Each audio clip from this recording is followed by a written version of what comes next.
I don't have the talent to be a game show host, but if I was, let's say I gave you 3 doors, and one of them has a free car, but 2 of them don't have anything. So excited, you can hardly contain yourself. Now, it doesn't matter what door you pick, but let's say, for the purpose of this video, you pick door 2, because friggin' I'm picking for you. Now, let's say I've just opened door 3, and I've revealed that there's nothing behind it.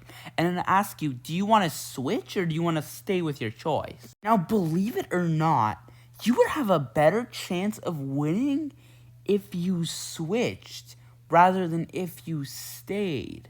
This is actually commonly known as the Monty Hall problem, named after Monty Hall. Monty Hall problem states that if there are 3 doors and one of them had nothing behind it, you'd have a better chance if you switched rather than if you stayed. This is because when you choose door number 2, obviously it's a 1 in 3 chance, with the other 2 doors having a 2 in 3 chance. This is because it's argued that when the door is opened, then the chance of it being 2 in 3 doesn't go away. This is a chart of the probabilities of the Monty Hall problem. Notice how that in only one scenario will the player win, and in 2 scenarios will the player lose. How this works is that a player who switches after finding out nothing is beneath that door instead of a car will have a better chance of winning, given the information that a goat is beneath one of the doors. So there are 2 goats, so if you switch, you'll have a higher chance not to pick one of the goats than picking one of the goats. Now, some people believe that there's only a 50-50 chance of you getting the car because there's only 2 doors and you know one of them has a goat beneath it. Well, that would be true, but remember, I said I was a game show host. So the game show host will open a door with a goat. So that throws that possibility completely out the window. If you still don't understand, let me explain this to you in a more simple way. So we're back with our 3 doors. 1, 2, 3.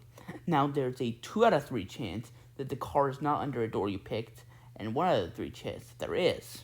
Now I've opened the door and revealed the goat. So now, door number 3 has a 0% chance of the car being under the door.